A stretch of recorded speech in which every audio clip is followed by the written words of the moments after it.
South India shopping mall the wedding మంత్ర సరికొత్త wedding collection south India shopping mall.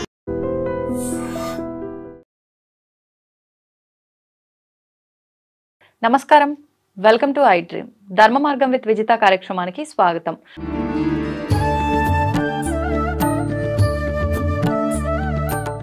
నమస్కారం అండి. జై శ్రీరామ్. సాధారణంగా మనం గరుడ పురాణం టాపిక్ గురించి మాట్లాడుకున్న సందర్భంలో మీరు చెప్పిన దాన్ని బట్టి ఈ ప్రేతకాండలో మొత్తం అసలు చనిపోయిన తర్వాత ఈ విధానాలు ఏదైతే ఆచరిస్తున్నామో వాటన్నిటి గురించి ముందరే దాంట్లో చెప్పబడి ఉంది అని చెప్పారు.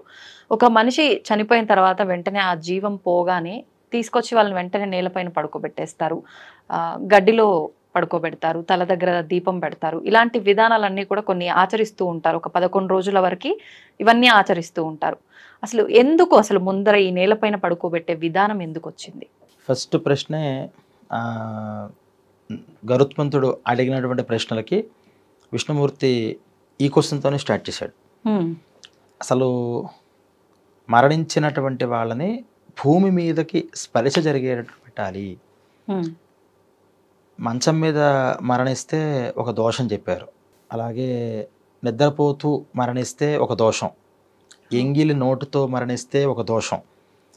మరణ సమయంలో కొంతమందికి ఈ యూరిన్ అవి అయిపోతుంటాయి, అలా అయిపోతూ మరణిస్తే ఒక దోషం, నోట్లోంచి ప్రాణం పోతే ఒక దోషం. ఇలా అనేక రకమైన దోషాలు, దానికి ఏవో ప్రాయశ్చిత్తాలు అవి ఇక్కడ చేస్తూ ఉంటారు. ఇవన్నీ ఎప్పుడు పవిత్రం అవుతాయి?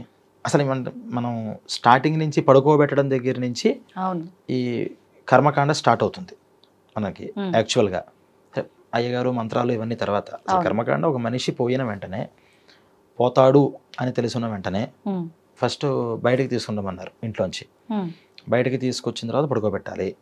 ఈ పడుకోబెట్టడంతోనే కర్మ స్టార్ట్ అయిన పెట్టరు మాకు. ఈ స్టార్ట్ అయ్యే దగ్గర ఏం చెప్పారంటే, నేల మీద డైరెక్ట్గా పడుకోబెట్టమని కాదు, గోమయంతో దాన్ని ఆవు పేడతో అలికి ఆ ప్రదేశం మీద పెట్టమని. ఎందుకంటే భూమి స్వతసిద్ధంగా కొన్ని దోషాలతో ఉంటుంది. భూమే దోషాలతో ఉంటుంది. భూదేవి అంటాం కదా, ఆవిడ అమ్మవారే. కానీ ఆవిడ దోషాలు దేనివల్ల వచ్చాయి అంటే,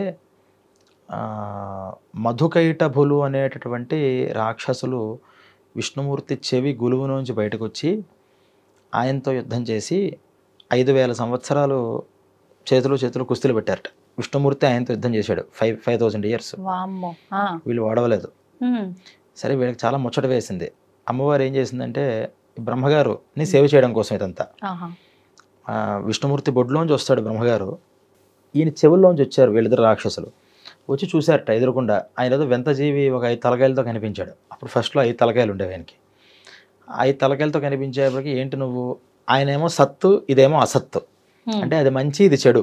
ఫస్ట్ నుంచి ఉంది ఇది, ఈ రెండిటికి మంచి చెడు. నాభిలో ఉన్నటువంటి మలినంలోంచి బ్రహ్మగారు వస్తే, చెవిలో ఉన్నటువంటి మలినంలోంచి రాక్షసులు వచ్చారు. వీళ్ళు రాక్షసులు. ఎందుకు రాక్షసులు అంటే, పక్కవాడిని ఇబ్బంది పెడదామని చూస్తున్నారు. నువ్వు ఉండకూడదని ఆయన మీద బయలుదేరుతుంటే ఆయనకు భయం వేసి ఈ విష్ణుమూర్తిని పిలుద్దామా అని చూస్తే, ఈయనేమో నిద్రలో ఉన్నారు, యోగ నిద్ర. నిద్ర ఎందుకు పడుతుంది అని ఆలోచించి, ఓ నిద్ర అంటే తమోగుణం, ఆ తమోగుణానికి అధిష్టాత్రి ఒక శక్తి ఉంటుంది అని, ఆ శక్తికి అమ్మవారు అని ఒక పేరు పెట్టి ఆయన ధ్యానం చేశారట. చేయడంతోనే నిద్రని ఆయన దాంట్లోంచి బయటకు వెళ్ళిపోయింది నిద్రాదేవి. ఈయన లేచి సేవ చేయడానికి బయలుదేరుతుంటే, ఇప్పుడు మళ్ళీ ఆయన చూసేట 5000 years అవుతుంది, వీళ్ళంతా ఇది తెమిలేలా లేదు వ్యవహారం అంతా. కాబట్టి మళ్ళీ ఇందాక నన్ను సేవ్ చేసింది కదా ఫస్ట్లో ఆ దేవి, ఒకసారి మళ్ళీ నేను ప్రార్థన చేద్దామని అమ్మవారిని ప్రార్థన చేస్తే, ఈసారి ఏం చేసిందంటే వీళ్ళలోకి మళ్ళీ ఆవిడ ప్రవేశించింది. వెంటనే వీళ్ళు ఏం చేశారంటే, విష్ణుమూర్తిని చాలా గొప్పగా యుద్ధం చేసావయ్యా 5000 years మాతో నువ్వు కాబట్టి మేము ఇద్దరం కలిసి నీకు వరం ఇస్తాము అన్నారట. విష్ణుమూర్తికి వీళ్ళు ఇస్తారట వరం. నాకేముంది, నాకు ఇంకేం వరం కావాలి, మీరు నా చేతిలో చావాలి, అదే నాకు వరం. అయ్యో, ఇలా పొరపాటున ఇలా ఇచ్చేసాము వరం అంటే. చూడండి, సృష్టి ప్రారంభంలో కాబట్టి వాళ్ళకు కూడా కమిట్మెంట్ ఉంది. ఇస్తామన్న తర్వాత దానికి కట్టుబడాలి అనేది ఉంది. ఇప్పుడు మనకు అది ఉండదు, రాను రాను పోతుంది కమిట్మెంట్. ఆ కమిట్మెంట్తో వాళ్ళు ఏం చేశారు, సరే ఇస్తామన్నాం కదా, చిన్న షరతు పెడదాం, అయితే ఇస్తాము, కానీ ఎక్కడ నీళ్లు లేవో అక్కడ మమ్మల్ని నువ్వు సంహరించాలి అన్నట్టు. అప్పుడు అంతా ఉన్నదంతా నీరే, ఇంకా భూమి అవేం పుట్టల. ఆ నీళ్లల్లోనే ఈ విష్ణుమూర్తి, ఆ విష్ణుమూర్తిలో ఉన్నటువంటి ఆ చిన్న మలం ఎప్పుడైతే అంటే మలం అంటే మట్టి, ఉమ్, ఆ మట్టి శరీర మాలిన్యం ఏర్పడంతోనే దాని నుంచి ఒక సృష్టి ప్రారంభమైంది. ఇక భూమి సృష్టి జరగల. ఇప్పుడు ఎక్కడ భూమి కోసం మరి నీళ్ళే ఉన్నాయి, అసలు భూమి ఉండాలి అని కూడా తెలియదు. ఉమ్, భూమి అనే ఒక కాన్సెప్ట్ ఉంటుంది, దాని మీద మనం చంపాలి అనేది అంతకు మునుపు భూమిని చూసిన వాళ్ళకి తెలుస్తుంది, కానీ స్టార్టింగ్లో వాళ్ళకి తెలియదుగా. అవును. మనం ఏం చేద్దాము అని చూసి ఆయన ఒకసారి తొడను చూశాడు, తొడ కనిపించింది. ఆ తొడను ఏం చేశాడంటే పెద్దగా చేసి ఆ ఇద్దరు రాక్షసుల్ని దాని మీద పెట్టి ఇలా నలిపేసేట మొత్తం.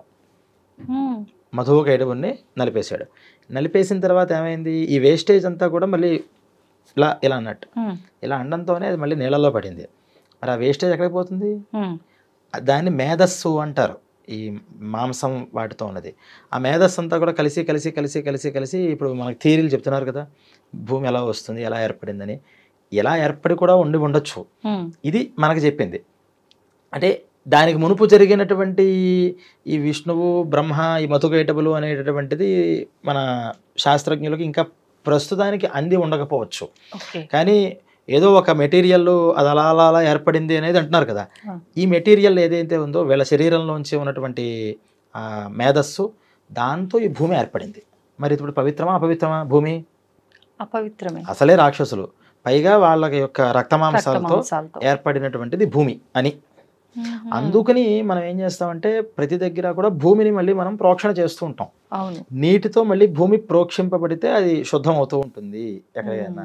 అంటే ఊరికే క్లీనింగ్ కోసం కాదు, బాగా క్లీన్గా ఉన్నా మళ్ళీ ఒకసారి మంత్రపూర్వకంగా ఏదో నామస్మరణ భగవంతుడు నామంతోనో పుండరీకాక్షనో చదువుకుంటే ఉమ్, అది అక్కడ ఈ దోషాలు పోతాయి. అంటే సర్ఫేస్ యాసిడ్ వేసి క్లీన్ చేస్తే నీట్నెస్ ఉంటుంది. అవును. కానీ భూమికి పట్టినటువంటి ఈ మైథిని దోషం ఏదైతే ఉంటుందో ఉమ్, అప్పుడు భూదేవి ఏం చేసిందంటే నన్ను పెట్టావు బాగానే ఉంది, ఉమ్, నేనే అపవిత్రులంటే ఇప్పుడు నా మీద పుట్టే వాళ్ళందరూ అపవిత్రులు అయిపోతారు, సృష్టి అపవిత్రం అయిపోతుంది, ఆ. కాబట్టి నాకైనా నువ్వు వరం ఇవ్వు అంటే అప్పుడు ఎవరైతే నీకు మంత్రోక్తంగా నేను విష్ణుమూర్తి నీటి స్వరూపం అంటారు. ఆపో నారాయితి ప్రోక్తాహ ఆపో వై నరసూనవః అని. ఉమ్, నేను నీటి స్వరూపం కాబట్టి నీటితో నిన్ను శుద్ధం చేస్తే నువ్వు శుద్ధపడుతూ ఉంటావు అని.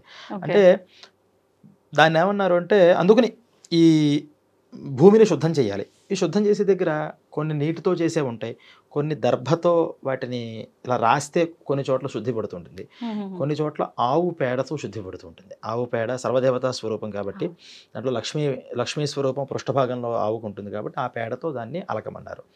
పేడ దొరకని పరిస్థితుల్లో పసుపుని దాని స్థానంలో వాడుకోవచ్చు, అది కూడా లక్ష్మీప్రదం కాబట్టి పసుపుతో అయినా అలికి దాని మీద నల్ల నువ్వులు దర్భలు వేయమన్నారు. ఓకే. నల్ల నువ్వులు దర్భలు. దర్భలు. మనకి చాలా చోట్ల దర్భలు అంటే 7 రెల్లుగడ్డిని కూడా దర్భలు అంటారు. ఉమ్, రెల్లుగడ్డి కూడా ఒక రకమైన దర్భే. ఆ పూర్వం మనకి పల్లెటూర్లలో వాటిలో రెల్లుగడ్డి బాగా దొరుకుతూ ఉండేది, అంటే రెల్లుగడ్డి తీసుకొచ్చి వేసేవారు. ఉమ్, ఇప్పుడు మరి ఆ రెల్లుగడ్డి కూడా దొరకకపోతే, ఆవు పేడ దొరకకపోతే ఎలాగైతే పసుపు వచ్చిందో అలా ఈ దర్భలు దొరకనప్పుడు గడ్డి దాని స్థానంలో వచ్చింది. ఉమ్, ఆ గడ్డిని ఎండుగడ్డిని తీసుకొచ్చి వేయడం అనేది అలా మనకి స్టార్ట్ అయింది. వచ్చింది. యాక్చువల్గా ఏంటంటే దర్భలు నువ్వులు వేయాలి అని విష్ణుమూర్తి చెప్తున్నట్టు దాన్ని వేయాలి. వేసి ఏం చేయాలంటే భూమి మీద పడుకోబెట్టాలయ్యా ఈ శరీరాన్ని. ఎందుకంటే మనిషి పుట్టినప్పుడు భూపతనము అంటారు, అంటే శీర్షోదయం పుట్టినట్టు మనం ఎలా డిసైడ్ చేస్తామంటే శిరస్సు ఫస్ట్ బయటికి కనిపించాలి. ఆ కనిపించినప్పుడు మనిషి పుట్టినట్టు మళ్ళీ మొత్తం బయట పుట్టాలి. భూపతన సమయం వేరు. మళ్ళీ ఆ మనిషిని తీసుకొచ్చి మనం కట్ చేసిన తర్వాత మనం పెడతాం కదా, అది భూపతనం. ఆ భూమి పతనం సమయంలో ఒకటి గ్రహిస్తూ ఉంటారు. ఎలాగైతే పుట్టిన వెంటనే భూమి మీదకి పడతారో మరణించిన తర్వాత కూడా మళ్ళీ భూమి మీదకే వాళ్ళు చేరాలి. అంటే భూదేవి ఇందాకన్నా కదా తల్లి లాంటిది, ఆవిడ మీదకి పుట్టినప్పుడు వస్తాం, మరణించినప్పుడు ఆవిడ ఒడిలోనే కలిసిపోతాం. అలా భూమి మీదకి తీసుకొచ్చి పడుకోబెట్టాలి అని. డైరెక్ట్గా పెట్టకూడదు కాబట్టి ఇవి పెట్టమన్నారు. ఇవే ఎందుకు పెట్టారు? ఇప్పుడు అనేక ద్రవ్యాలు ఉన్నాయి కదా, దర్భలు నువ్వులే ఎందుకు చెప్పారు అంటే ఈ నువ్వులు కానీ దర్భలు కానీ సాక్షాత్తు విష్ణుమూర్తి యొక్క శరీరం నుంచి ఉద్భవించినవి అని ఆ గరుడ పురాణంలో విష్ణుమూర్తి చెప్తున్నాడు. ఏంటంటే విష్ణుమూర్తి యొక్క చెమటలోంచి పుట్టేట నువ్వులు. ఆయనకి చెమట పుట్టింది, ఆ చెమట పుట్టినప్పుడు దాంట్లోంచి పుట్టినవే ఈ నువ్వులు. అవి 3 రకాలుగా ఉంటాయి. ఎరుపు నువ్వులు ఉంటాయి, నల్ల నువ్వులు ఉంటాయి, తెల్ల నువ్వులు ఉంటాయి. ఈ 3 రకాల నువ్వులు కూడా తిలా కృష్ణాహ తిలా శ్వేతాహ అని. తెల్ల నువ్వులైనా సరే, నల్ల నువ్వులైనా సరే, ఏ నువ్వులైనా సరే నువ్వులు పవిత్రతని చేకూరుస్తాయి. అందుకని విష్ణుమూర్తి సాక్షాత్తు శరీరం నుంచి ఉద్భవించినటువంటి నువ్వులు కాబట్టి అది భూమి మీదకి వేయడం వల్ల భూమికి ఎవరు పతి, భూపతి ఎవరు? మళ్ళీ విష్ణుమూర్తే. సాక్షాత్తు మళ్ళీ అవి తీసుకొచ్చి ఆ నువ్వుల్ని భూమి మీద ఉత్తప్పుడు వేయకూడదు. ఉత్తప్పుడు నువ్వుల్ని తీసుకెళ్ళి భూమి మీద వేస్తామంటే కుదరదు. ఏదో పంట కోసం వేయడం వేరు, కానీ కింద ఊరికే వేయకూడదు. కానీ ఇక్కడ ఎప్పుడైతే అది పడిందో, ఋతుమతి అయినటువంటి స్త్రీ, ఈ అలికడం వల్ల ఏమవుతుందంటే, ఒక ఋతుమతి అయినటువంటి స్త్రీ భర్త యొక్క సాన్నిధ్యాన్ని ఎలాగైతే కోరుకుంటుందో, అలా ఈ అలకడం ద్వారా ఋతుమతి అయ్యింది ఈ భూదేవి. ఈ స్వేదస్సులో అంటే చెమటలోంచి విష్ణుమూర్తి సంబంధించినటువంటి ఆ నువ్వులు, అలాగే దర్భలు ఆయన విష్ణుమూర్తి యొక్క రోమాలుగా చెప్పారు. శరీరంలో పైన వెంట్రుకలు దర్భలు ఈ రోమాల్లోంచి పుట్టాయి అని. ఆ రోమాల్లోంచి వచ్చినటువంటివి ఇక్కడ వేయడం వల్ల ఆ భర్త యొక్క సంయోగం జరిగి పుత్రత్వాన్ని స్వీకరిస్తాయి, అంటే తల్లి స్థానాన్ని అది పొందుతుంది. అంటే భూమి ఎప్పటిదాకా కూడా ఒక కన్యకగా అనుకుంటే, ఆవిడ ఒక తల్లి స్థానానికి చేర్చాలి అంటే ఇవన్నీ తీసుకొచ్చే సంయోగం చేయడం వల్ల ఆవిడ తల్లి అయ్యి ఈ మరణించినటువంటి ఆ శవాన్ని తన ఒడిలోకి తను చేర్చుకుంటుంది అని ఈ రెండింటినీ కూడా అక్కడ పెట్టాలి అని చెప్పారు అనమాట. అలాగే దర్భల్లో కూడా కుశమూలే స్థితో బ్రహ్మ, కుశమధ్యే జనార్దన, కుశాగ్రే శంకరం విద్యాత్, త్రయోదేవా కుశే స్థితా అని. కుశలో అంటే దర్భలు, ఆ దర్భల యొక్క మూలంలో బ్రహ్మ, మధ్యలో విష్ణువు, అగ్రాల్లో శంకరుడు కూడా ఉంటారు అని. అవి వేయడం వల్ల అన్ని దేవతలు, త్రిమూర్తులే కదా అన్నిటికీ మూలం, అన్ని దేవతల మీద వాళ్ళు ఆసాదింపబడతారు. ఇవన్నీ చేయడం దేనికయ్యా అంటే వాళ్ళ మార్గం సుగమంగా అవ్వాలి. ఇప్పుడు పడుకోబెట్టేప్పుడు కూడా ఏం చేస్తారంటే శిరస్సుని దక్షిణం వైపు ఉంచేలాగా పడుకోబెడతారు. మామూలుగా అంటే పురాణికంగా చూస్తే రెండు పద్ధతులు ఉన్నాయి. పురాణికంగా కాళ్ళనేమో దక్షిణం వైపు పెట్టమని గరుడ పురాణంలో కనిపిస్తుంది, కానీ కర్మతంత్రంలో చూస్తే ఏమో శిరస్సుని దక్షిణం వైపు పెట్టమని కనిపిస్తుంది. సరే, ఏది పెట్టినా పాదాల్లోంచి ప్రయాణం అవ్వాలన్నా అంటే రూట్ అది. కొన్ని చోట్ల మన సెల్ ఫోన్ పనిచేయలేదంటే అలా చేతులు పెట్టుకుని వెతుకుతాం సిగ్నల్ కోసం. సిగ్నల్ ఎటు వస్తే అటు నుంచి వెళుతుంది. అలా యమలోకం యొక్క సిగ్నల్ అంతా దక్షిణ భాగంలో ఉంది. మన భూమికి దక్షిణ దిగ్భాగంలో యమలోకం, అందుకనే దక్షిణ దిక్కుకి అధిపతి యముడు. అందుకనే నిద్రపోయేటప్పుడు దాన్ని చూస్తూ పడుకోకూడదు. యముడు యొక్క కాల్స్ తొందరగా వస్తాయి, బ్యాడ్ డ్రీమ్స్ అవి వస్తూ ఉంటాయి చెప్తారు. ఇలా ఈ పడుకోబోయేటువంటి వ్యక్తి ఎక్కడికి వెళ్ళాలి? మళ్ళీ ఆ లోకానికి వెళ్ళాలి. ఎవరు ఎంత పుణ్యాత్ముడైనా సరే ఆయన దగ్గర క్లియరెన్స్ తీసుకోకుండా వేరే లోకాలకి వెళ్ళే అర్హత లేదు. అందుకని వెళ్ళాలి. ఆ లోకాల్లో వాళ్ళకి ఆ ఛానల్స్ అన్ని డిస్టర్బెన్స్ లేకుండా క్లారిటీగా వాళ్ళు పయనించాలి అంటే ముందర ఇంతకాలము ఆవాసంగా ఉన్నటువంటి ఈ శరీరం ఏదైతే ఉందో దీన్ని ఫస్ట్ పవిత్రంగా ఉంచాలి. ఇది పవిత్రంగా ఉన్నంతసేపే అది వెళుతూ ఉంటుంది. ఇప్పుడు ఫోన్ బాగుంటేనే కదా దాంట్లో మనకి సిగ్నల్స్ అందుతాయి. అందుకని దీన్ని పవిత్రంగా చేయడం కోసం ఇక్కడ గోమయంతో వరకు నువ్వులు వేసి దర్భలు వేసి దీన్ని పెట్టాం. ఇది పెట్టిన తర్వాత ఎటు వెళ్ళాలో తెలియని పరిస్థితుల్లో ఉంటుంది ఆ జీవం. ఎందుకంటే ఇక్కడ మనకు శరీరంలో ఉంటే కళ్ళతో మనం దాన్ని చూస్తాం. శరీరం నుంచి బయటకు వచ్చిన తర్వాత మనుషులు ఇవి అన్నీ కనిపించవట ఫస్ట్ డైరెక్ట్గా. అప్పుడే పుట్టిన పిల్లాడిలా ఉంటాడు. ఏం కనిపిస్తాయి? ప్రాణం వదిలిన వెంటనే ఆ బయటకు వచ్చిన వెంటనే ఒక జ్యోతి రూపంగా, జ్యోతి అన్నా కనుక కాగడాగా చూపిస్తే ఆహా ఇటు మనం వెళ్ళాలన్నమాట అని పయనం చేస్తారు. అందువల్ల తలకాయ దగ్గర మనకి ఈ దీపం పెట్టమని. అందుకని దక్షిణం వైపు తలకాయ పెడితే ఏమవుతుందంటే తలకాయ పైన ఈ దీపం పెడతారు కాబట్టి ఆ దీపం అక్కడ కనిపించిన వెంటనే ఈ దిక్కుగా మనం పయనించాలి అని ఆ దిక్కుగా తన ప్రయాణం చేస్తాడట. అప్పుడు ఈ యమలోకలో యమభటులు కూడా అప్పుడే ముందరగా ప్రాణాన్ని తీసుకెళ్ళడం రెండు కూడా ఒకేసారి జరుగుతాయి. అంటే యమభటుల చేతిలో పూర్తిగా సరెండర్ అయిపోడు. అప్పటిదాకా శరీరంలో నేను నేను నేను అనుకున్నాడు, ఒక్కసారి అలా సరెండర్ అయిపోతాడు. ఎటు వెళ్ళాలి, ఎటు పారిపోవాలని చూస్తుంటాడు. ఈ దిక్కు కనిపిస్తుంది దీపం, నేను వెళ్ళాలి అనుకుంటాడు. వాళ్ళకి కావాల్సిందే అటు వెళ్ళడం, అటు వాళ్ళు తీసుకెళ్తూ ఉంటారు. ఇలా వాళ్ళ పయనం స్టార్ట్ అవుతుంది. అందువల్ల తలకాయ దగ్గర దీపం పెట్టడం అనేది ఫస్ట్ రోజు ఖచ్చితంగా జరగాలి.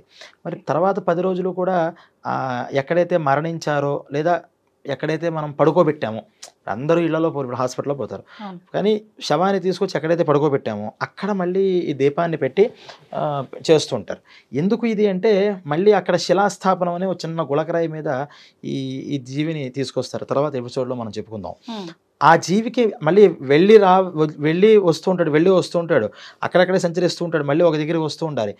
ఎక్కడ రావాలన్నా సరే ఇది ఛానల్ అనమాట. ఇది దీపాన్ని చూసుకుని మళ్ళీ అక్కడికి వస్తూ ఉంటాడు, దీపాన్ని చూసుకుని ఆ దిక్కుకు మళ్ళీ వెళుతూ ఉంటాడు అని ఈ 10 రోజులు కూడా అక్కడ ఆ స్థానంలో దక్షిణ దిక్కు వైపు తిరిగేలాగా దీపం Hmm. పెట్టాలి అని. అక్కడ కూడా ఒంటి ఒత్తితో పెట్టమన్నారు. 2 ఒత్తులో 3 ఒత్తులో 4 ఒత్తులో పెడితే కన్ఫ్యూజన్ వస్తుంది, Hmm. ఎటు ఏది వెళ్ళాలో అర్థం కాదు. Okay. అందుకని ఒకే దిక్కుగా ఆ దక్షిణ వైపు చూసేలాగా దీపం పెట్టడం వల్ల ఆ దిక్కుగా నేను వెళ్ళాలి అనే ఒక ప్రచోదన ఆ జీవికి ప్రేతకి కలుగుతుంది అని చెప్పారనమాట. Hmm. అందుకని ఇక్కడ ఈ శరీరాన్ని శుద్ధంగా ఉంచి ఇక్కడ తర్వాత చేయబోయేటటువంటి, అంటే ఇప్పుడు చెప్పాం కదా, ఈ కుశలు ఎందుకు పెట్టాలంటే అది విష్ణుమూర్తి నుంచి వచ్చినవి, Hmm. ఈ నువ్వులు ఎందుకు పెట్టాలి అంటే అది విష్ణుమూర్తి చెమటలోంచి వచ్చినవి. Hmm. ఈ వచ్చినటువంటివి ఆ భూమి మీద శుద్ధంగా అయినటువంటి ఆ భూమి మీద వేయడం వల్ల ఆధానం జరిగి తను ఒక స్త్రీమూర్తిగా మారినప్పుడు తన ఒడి మీదకి ఈ బిడ్డని తీసుకొచ్చి పెడితే ఆ మాతృత్వం అనేది ఆవిడ ఆ పిల్లాన్ని ఎలా తీసుకోవాలి, నేను ఎలా శుభగతులు ఎలా కలిగించేలాగా వీడు చేయాలి, ఆ పైన లోకాల్లో ఇబ్బందులు లేకుండా ఎలా చేయాలి, వీడి పుణ్య సంస్కారాలను ఎలా బయటకు తీసుకుని రావాలి అని ఆ మాతృహృదయం ఆలోచిస్తూ ఉంటుంది. ఎప్పుడైతే తల్లి ఇక్కడ ఆలోచిస్తుందో తండ్రి కూడా దీనికి అనుగుణంగా ఆలోచిస్తాడు అని అలా పడుకోబెట్టమన్నారు. చూసారా, పడుకోబెట్టే దగ్గర నుంచి కూడా మన ఉద్దేశం ఏంటి అంటే వాడికి శుభగతులు కలగాలి. ఇప్పుడు మీరు ఇందాక హాస్పిటల్ అంటే నాకు ఒక ఆలోచన వచ్చింది. అంటే మనం అతను చనిపోతున్న ముందే ఇదంతా కూడా ప్రిపేర్ చేసుకొని, చనిపోయిన తర్వాత వెంటనే ఇదంతా ప్రిపేర్ చేసుకొని ఒక పద్ధతిగా ఇదంతా మొదలు పెట్టాలి. ఇందాక మీరు అన్నట్టు హాస్పిటల్లో మరణించిన వాళ్ళు ఉంటారు, లేదు ఎక్కడైనా యాక్సిడెంట్ అయితే స్పాట్ డెడ్ అయిన వాళ్ళు ఉంటారు. ఇప్పుడు ఇక్కడ వాళ్ళకు ఈ ప్రాసెస్ అంతా కూడా జరగదు. మీరు అన్నట్టుగా ఆ గోమయంతో అలగటం కానివ్వండి, ఈ నువ్వులు, ఈ గడ్డి ఇదంతా అంటే ఇంటికి వచ్చిన తర్వాత వేస్తారేమో, కానీ అప్పటికే వాళ్ళని క్లాత్లో చుట్టేయటము, ఇలా జరిగిన వాళ్ళని, ఇవన్నీ ఉంటాయి కదా. మరి ఇప్పుడు వాళ్ళు ఉత్తమ గతి చెందరంటారా? మీకు మరణించిన వెంటనే దీంట్లో 2, ఒకటి మరణించే మునుపుగా బయటకు తీసుకొచ్చి పడుకోబెట్టడం, కొంచెం అంటే జీవం ఉన్నప్పుడే కొన ఊపిరితో ఉంటారు, ప్రాణం పోదు. అప్పటిదాకా మంచం వచ్చిన వాళ్ళు గబుక్కుని తీసుకొచ్చి బాబు ఇంక అయిపోయేలా ఉంది, తీసుకునండి తులసికోట పెట్టండి అని తులసికోట దీపాన్ని సిద్ధం చేసి అక్కడ కూర్చోబెడతారు. ఇలా లేకుండా నిద్రలోనే పోయారు. మనం ఈ హాస్పిటల్ దాకా వెళ్ళక్కల, ఇంట్లోనే నిద్రలో మంచమే పోయారు. అప్పుడేంటి తెలిసిన వెంటనే తీసుకొచ్చి పెట్టడం, తెలిసిన వెంటనే బయట సిద్ధం చేసుకోవడం, పోయారని తెలిసిన తర్వాత గోమయాన్ని, అవి అందరికీ అందుబాటులో ఉండే వస్తువులేగా, ఎక్కడికో వెళ్ళాల్సిన లేదు, అవి ఏర్పాటు చేసి అక్కడి నుంచి తీసుకొచ్చి పెట్టడం.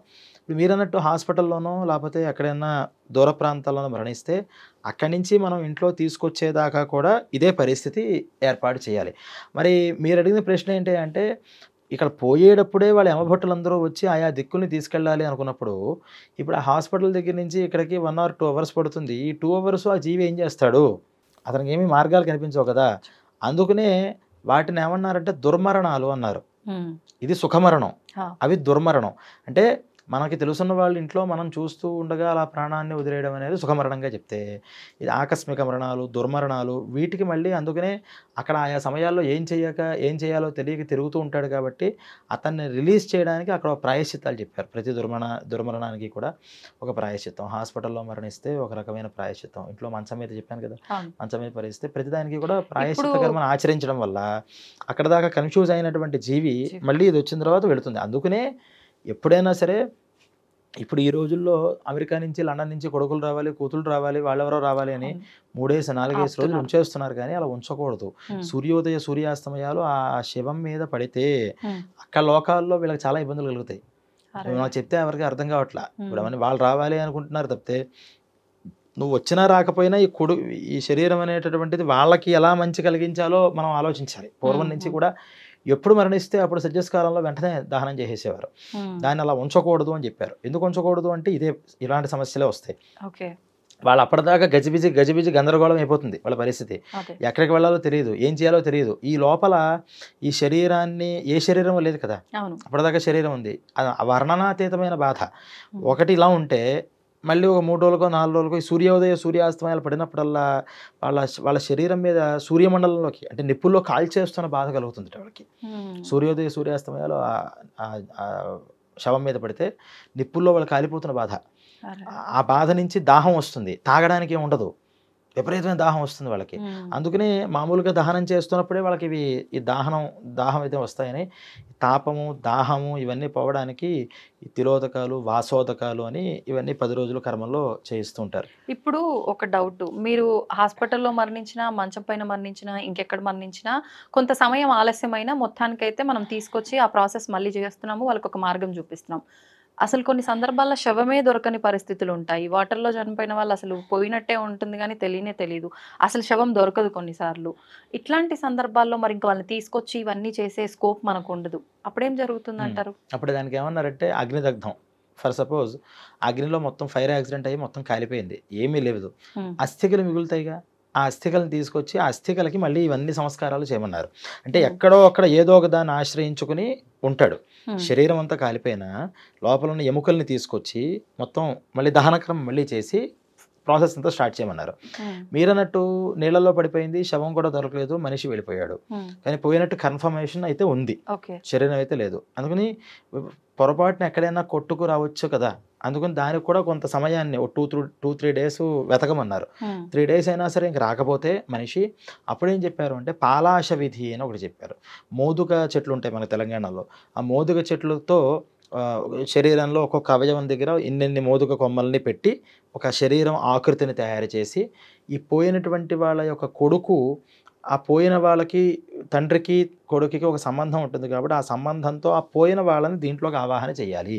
చేయడం వల్ల ఏమవుతుందంటే శరీరం లేదు కదా కర్మ చేయడానికి, వాళ్ళు అక్కడక్కడ తిరుగుతున్నవాడు ఆయా మంత్ర ప్రభావాల వల్ల ఈ శరీరంలో ఇన్ని ఐటమ్స్తో ఇలా తయారు చేయాలని, మనం ఏదో బొమ్మ తయారు చేస్తే మళ్ళీ సరిపోదు, ఎలా తయారు చేయమని చెప్పారో అలా తయారు చేస్తే ఈ మంత్రం అనేటువంటి ఛానల్తో ఆ పోయిన ప్రేతం మళ్ళీ వచ్చి ఆ బొమ్మలో కూర్చుంటుంది. అప్పుడు మళ్ళీ దహనం అనేది చేయమన్నారు. అప్పుడు చేసినా మళ్ళీ 3 డేస్ అనుభవించాల్సిందే. ఇప్పుడు వాళ్ళ కర్మ అలా లేకపోతే వాళ్ళు ఎందుకు అలాగా ఫైర్ యాక్సిడెంట్లోనో నీళ్ళలోనో ఎందుకు పోతారు? జలమగ్నులు అగ్నిదగ్ధులు అంటారు వీళ్ళకి.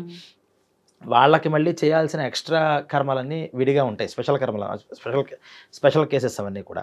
వాళ్ళకి మనం మామూలుగా తద్దినాలు పెట్టినప్పుడు కూడా అగ్నిదగ్ధులకి సపరేట్గా మళ్ళీ చేస్తారు, జలమగ్నులకి మళ్ళీ సపరేట్గా చేస్తూ ఉంటారు. అంటే వాళ్ళ కర్మ అలా ఉంది కాబట్టి అలా పోయారు. అలా కొంతకాలం 3 or 4 డేస్ వాళ్ళు అనుభవించాల్సిందే. అనుభవించిన తర్వాత మళ్ళీ కొడుకు ఈ 3 డేస్ ఎందుకు చెప్పారు అంటే మళ్ళీ శవం దొరికితే, ఇప్పుడు తీరా ఇంత చేశాడు పోయిన వెంటనే, తర్వాత శరం దొరికింది, మళ్ళీ దాని ఏం చేయాలో అర్థం కాదు తీరా ఇదంతా చేసిన తర్వాత.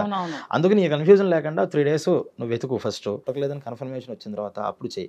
ఈ లోపల వాళ్ళు అనుభవిస్తారు, తప్పదు, అది వాళ్ళ కర్మ. ఆ కర్మను పోగొట్టడమే నీ బాధ్యత కాబట్టి ఎక్కడి నుంచి ఏం చెప్పారో అదంతా మళ్ళీ చేసుకుంటూ సేమ్ ప్రాసెస్గా వెళ్ళమన్నారు. తప్పితే ఏది మనకు శవం దొరకలేదు అని చేతులెత్తి దండం పెట్టేదంటూ కాన్సెప్ట్ లేదండి. మొత్తం ప్రతి దగ్గర ప్రతి దానికి ఒక సమాధానం, ఒక ప్రశ్న. అలా పద్ధతిగా జరుగుతున్నాయంటారా అన్ని సందర్భాల్లో? అంటే అన్ని సందర్భాల్లో అంటే చేసేవాళ్ళు ఉన్నారు. ఇప్పుడు అందరూ రూల్స్ ఫాలో అవుతున్నారంటే దాని మీద ఇంట్రెస్ట్ ఉన్న వాళ్ళు ఫాలో అవుతారు. ఏ రూల్ అయినా అంతే. అందరూ ట్యాక్స్ పేయర్స్ ఉన్నారా మొత్తం ఇండియా అంతా? కట్టాలనుకున్నట్టు కడతాడు, కడితే మాకు బెనిఫిట్ ఉందనుకుంటే కొంతమంది కడతారు, కొంతమంది భారతీయుల్లా కడతారు, కొంతమంది మ్యాక్సిమం పీపుల్ ఎందుకు ఏం చేస్తారు, దాన్ని ఎలాగ మనం స్కిప్ చేయొచ్చు అని చూస్తూ ఉంటారు. కలికాలం కాబట్టి అంటే వాళ్ళ కర్మలు కూడా డిపెండ్ అయి ఉంటాయి కదా.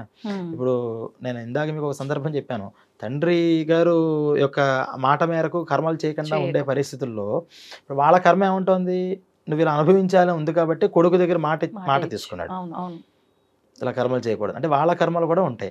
కానీ వాళ్ళ కర్మలు మన మీద ఉన్న మన కర్మ మన మీద పడకుండా చూసుకోవాలి. కొడుకు నాకు చేయొద్దని చెప్పాడు కదా ఈ కర్మ, కాబట్టి నేను పితృవాక్య పరిపాలకుడిని అనుకుంటామా, లేదా ధర్మం చేయమంటుంది కాబట్టి చేయాలి అనుకుంటామా? అవి ధర్మ సంశయాలు.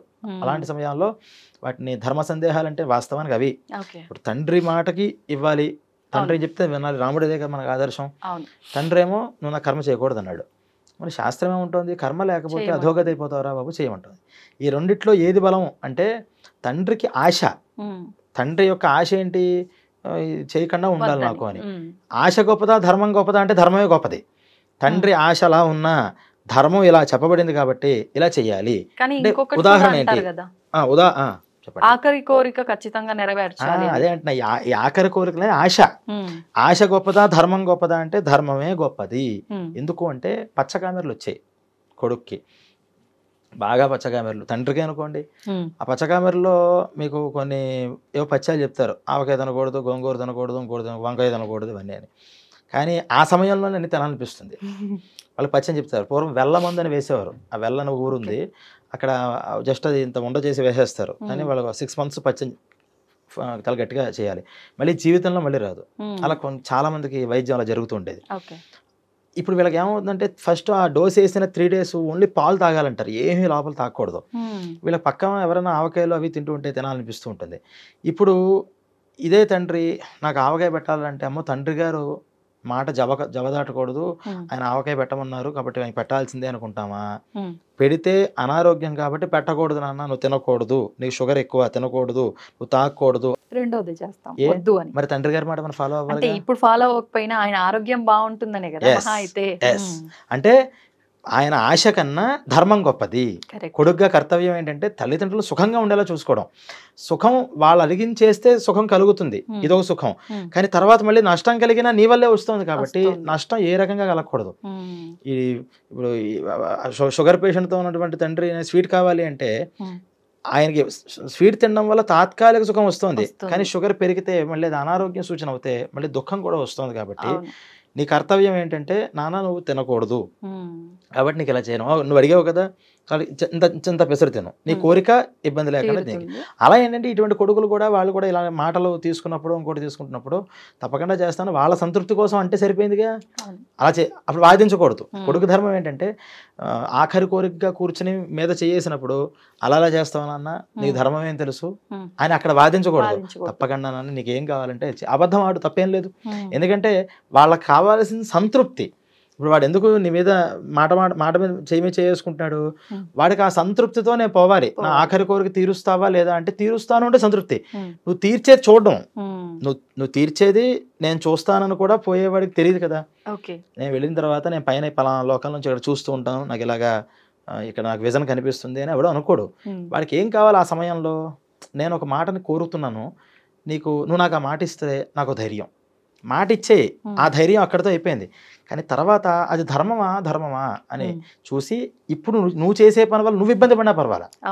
తండ్రికి ఇచ్చిన మాట వల్ల నాకు ఇబ్బంది కలుగుతోందండి, ఇప్పుడు తండ్రి గారు అరే చెరో సగం తీసుకోవడం పంచాలరా, కానీ మీ తమ్ముడు నీకన్నా బాగా పూర్గా ఉన్నాడు కాబట్టి తమ్ముడికి 80% ఇద్దాం అనుకున్నాను, నీకు 20% ఇద్దాం అనుకున్నాను అనుకో. లాస్ట్ విషయం అడిగాడు, తీర్చరా? అస్సలు ఒప్పుకునేదే లేదు. మరి తండ్రి విషయం కదా, తీర్చాలి కదా.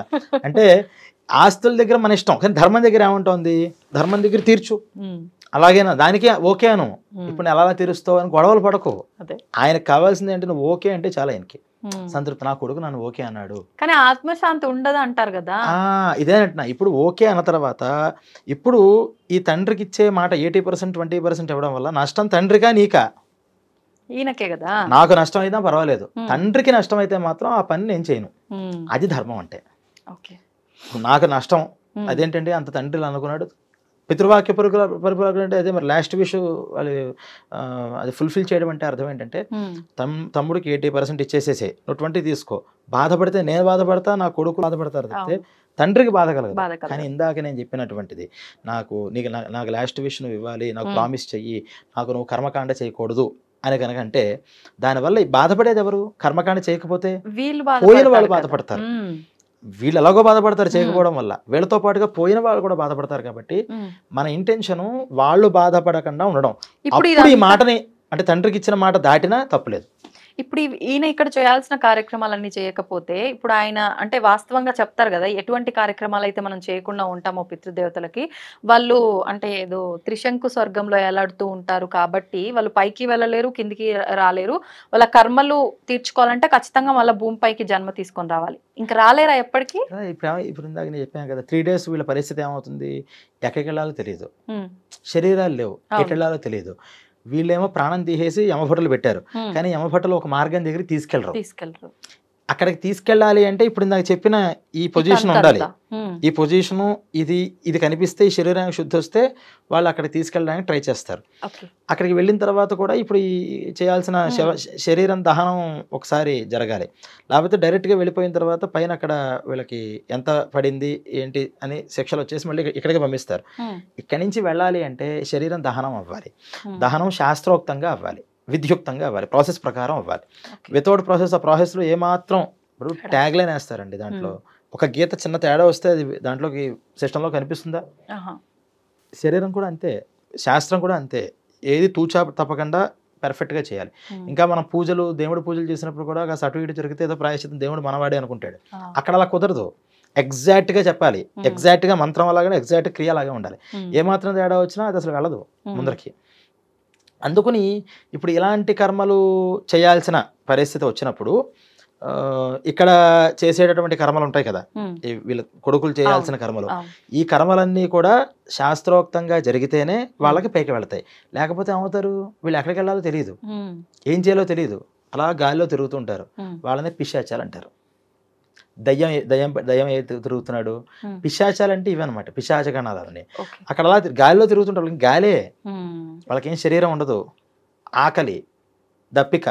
అందులో ఇప్పుడు దహనం చేశారు, కర్మలు చేయకపోతే వాళ్ళకి ఉత్తమ పై గతులు ఉండవు, కింద గతులు ఉండవు. ఉమ్, దాంతో వాళ్ళంతా కూడా కళల్లోకి వస్తూ ఉండడం, కొంచెం ఎనర్జెటిక్గా ఉంటారు అనుకోండి. వాళ్ళు ఉమ్, అంటే మనస్సు హార్డ్గా ఫోర్స్ఫుల్గా ఉంటే వాళ్ళు ఏవో సమస్యలు పెట్టి వీళ్ళని హింసిస్తూ ఉంటారు కుటుంబాన్ని. కుటుంబాన్ని. నన్ను నువ్వు రిలీజ్ చేయి అని చెప్పడం. ఓకే. వాళ్ళు అంత బలవంతులు కాదంటే కనుక అలా తిరుగుతూ ఉంటారు. వీళ్ళు ఏమనుకుంటారు, మా నాన్న ఎక్కడికి వెళ్ళిపోయాడు, మనం సుఖంగా ఉన్నాడులే అని వీళ్ళు అనుకుంటారు పాపం.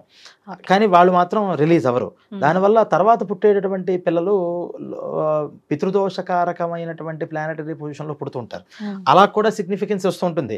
అరే బాబు పితృశాపం ఉందిరా నీకు అని ఉమ్, అలాగేనా చూసి అప్పుడు ఈ నారాయణ బలి ఇలాంటి కార్యక్రమాలు వాళ్ళ కోసం చెప్పారనమాట. ఓకే. అంటే ఆ పిల్లాడి టైం అయినా సరే పితృదోషం వచ్చింది, మన సమస్య లేకపోతే ఎప్పటికీ మనం గుర్తు చేసుకోం కదా. అవును. డాక్టర్ దగ్గరికి ఎందుకు వెళ్తాం చెప్పండి? అంటే ఏదో ఒక డాక్టర్ అనారోగ్యం గారు వస్తేనే నన్ను మీరు వెళ్తాం. నాకు ప్రసవం వేశారు కాబట్టి మీరు నన్ను మా అమ్మగారికి మీరు సిజరన్ చేశారు కాబట్టి, లేకపోతే పురుడు పోశారు కాబట్టి నేను పుట్టాను, నేను ఇప్పుడు పెద్ద యాంకర్ అయ్యాను. మీరు ఏ రోజైనా సరే మిమ్మల్ని పుట్టించిన డాక్టర్ దగ్గరికి వెళ్ళారండి? వెళ్ళం. మీరే కాదు, నేను కూడా వెళ్ళలేదు. అవును. వెళ్తాం అంటే మనకు ఏదో సమస్య రావాలి. ఉమ్. సమస్య వస్తే ఈ సమస్యకి ఏంటి అని మనం ఏదో డాక్టర్ దగ్గరికి వెళ్ళిపోతాం. మంచికైనా చెడుకైనా అందరూ కోరుకునేది అలాంటి ప్లేసెస్ కి వెళ్ళకూడదు అని. అంటే వెళ్ళాలా వెళ్ళకూడదా వేరు, పర్సనల్గా అయినా ఒక డాక్టర్ దగ్గరికి ఉమ్, మనం పలానా హెల్ప్ చేసిన తర్వాత నాకు ఎంత వచ్చింది, నేను ఎంత పొజిషన్లోకి వచ్చాను అంటే మీరు నాకు పురుడు పోసారు కాబట్టి, మీరు నన్ను సక్రమంగా చేశారు కాబట్టి మా సేఫ్గా ఉన్నాను కాబట్టి నేను అని జీవితంలో ఒక్కసారైనా వెళ్ళాలి కదా. అవును. వెళ్ళం. వెళ్ళం. మన దేవుడి దగ్గరికి వెళ్ళం, డాక్టర్ దగ్గర, మంచి వాళ్ళ దగ్గరికి మనం ఊరికే వెళ్ళము, ఆ, ఏదో పని ఉంటేనే వెళ్తాము. అలా ఇలా ఇప్పుడు ఈ పితృదోషాలు ఇలాంటివి లేకపోతే ఉమ్, అసలు ఈ పితృకార్యాలు మనం ఎందుకు చేస్తాం? అందుకని ఆ దోషాలు ఆ సమయంలో వస్తే, ఆ సమయంలో పుడితే దోషం వల్ల ఆ సమస్యలు ఫేస్ చేస్తూ ఉంటారు. అవును. అప్పుడు వీళ్ళు ఏం చేస్తారు, ఎందుకు దీనికి అని ట్రేస్ అవుట్ చేసి ఓహో పలానా పితృదోషం అనమాట అని అలాగైనా మళ్ళీ పితృదేవతలను విముక్తి చేస్తారేమో అని. అయినా సరే మనం చెయ్యం. ఉమ్, ఎందుకంటే ఇప్పుడు దాన్ని కూడా మనం ఇప్పుడు ఎక్కడైనా సరే, ఇప్పుడు మనం మాట్లాడుకునే ఎపిసోడ్స్ ఏం చేసినా సరే శ్రద్ధ కావాలి. అది లేకుండా ఎన్ని చేసినా, నేను ₹1 కోటి ఖర్చు పెట్టా ఈ నారాయణ బలికి అని పెట్టుకున్నా, 1 crore ఖర్చు పెట్టానన్నా 0 ఫలితం. నువ్వు ₹100 ఖర్చు పెట్టావు, ఉమ్, శ్రద్ధ ఉంది, అప్పుడు నీకు 100% ఫలితం వస్తుంది. ఓకే. ఇప్పుడు ఏమైపోయిందంటే డబ్బులు ఇచ్చేస్తే అయిపోతాయి అవును. అన్నీ. నేను అన్ని లక్షలు ఖర్చు పెట్టా, ఎన్ని లక్షలు ఖర్చు పెట్టావు అనేది కాదు, ఉమ్, ఎంత శ్రద్ధగా చేసావు, ఏం ప్రాసెస్లో చేస్తావు. శాస్త్రం అనే ఒక ప్రాసెస్ ఉంది. ఆ శాస్త్రం చెప్పినటువంటి విషయంగా ఒక కర్మకాండ ఎలాగైతే నియమాలు చెప్పిందో ఆ నియమాలతో మనం ఉండాలి. ఓకే. కనీసం ఇప్పుడు 100% ఉంటామండి అంటే కలియుగంలో అన్నీ ఉండలేకపోవచ్చు. కనీసం 100% మనం శాస్త్రం ఫాలో అవ్వలేకపోయినా మనకి తోచినంతలో 100% మనం శాస్త్రరీతిగా ఉండాలి అని అనుకున్నప్పుడు కూడా మనం శాస్త్రం ఫాలో అయిన ఫలితం ఈ కలియుగంలో మనకు వస్తుంది. అంటే అన్నీ పెర్ఫెక్ట్గా చేసే యుగం కాదు ఇది, అని అన్నీ పెర్ఫెక్ట్గా చెయ్యాలి అనే ఇంటెన్షన్తో మనం ఉండాలి అని మనకి దీంతో తెలుసుకోవచ్చు. అందువల్ల మరణించేటప్పుడు మీరు వేసిన ఫస్ట్ ప్రశ్న గరుత్మంతుడు అడిగినటువంటి ప్రశ్నకు సమాధానం చెప్పిన ప్రశ్నలాగానే వేశారు. ఇది మరణించినటువంటి వాళ్ళ యొక్క పరిస్థితి, అంటే శరీరాన్ని కూడా అందుకనే ఈ పంచామృతాలు వాటితో శుద్ధం చేస్తారు. అంటే మనిషి పోయిన తర్వాత ఎందుకు ఇదంటే ఇది ఎంత పవిత్రంగా ఉంటే పైన అంత పవిత్రమైన శరీరాలు వస్తూ ఉంటాయి. అలాగే ఈ శరీరం లోపల ఆ నోట్లో కూడా బంగారం వేయడం అనేది మనం చూస్తాం. బియ్యం వేస్తున్నారు బంగారం. యాక్చువల్గా ఏంటంటే పంచలోహాలు వేయాలి. అలాగే 7 రకాల ధాన్యాలు ఉన్నాయి, ఆ ధాన్యాలు కూడా వాటిలో వేయాలి. అన్నీ దొరకవు కాబట్టి ఆ టైంలో బియ్యాన్ని వేసేయడం అని చేస్తున్నాం. ఆ ఎన్ని రకాల అవన్నీ వేయడం వల్ల ఏమవుతుందంటే బీజవపనం అని ఒక పంటని మనం విత్తనాలు వేసి పండించడం ఎటువంటిదో ఈ నోట్లో ఈ వస్తువులు ఈ ద్రవ్యాలని వేయడం వల్ల తర్వాత పైలోకాల్లో అన్ని శుభాలు ఆ జీవుడికి కలుగుతాయి అని ఇవన్నీ కూడా అక్కడ ఏమని చెప్పారు. ఇలా అనేక విషయాలు మనకి ఈ గరుడ పురాణం ద్వారా మనం తర్వాత ఎపిసోడ్లో మనం తెలుసుకోవచ్చు. తప్పకుండా అండి.